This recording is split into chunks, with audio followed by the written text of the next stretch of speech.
Tomke fietst zelf. Tomke zonder juf Klaske. Cornelia zet hem in het zitje. Tomke roept: nee Cornelia, ik moet zelf naar school fietsen. Tomke pakt zijn fietske. Hij fietst mooi naar Cornelia. Juf Klaske staat al bij de deur. Juf, roept Tomke, ik kan zelf naar school fietsen. Tomke zet zijn fiets in het fietsenhok. Naast de grote fiets van juf. Tomke wattert de hele morgen. In de bouwhoeken en wordt door. Hij denkt net meer aan zijn fietske. Daar is Cornelia alweer. Wij moeten gauw naar huis, zei ze. Hastig tilt ze Tomke in het zitje en fietst de straat uit.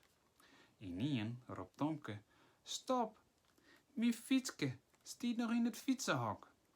Cornelia keert de fiets. Ze traapt het hut naar squallen weer om. Tomke wil zijn fiets pakken, maar het fietsenhok is leeg.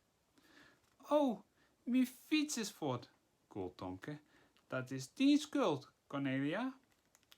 Eerst maar naar huis, zei Cornelia. Dan bel je juf Klaske wel.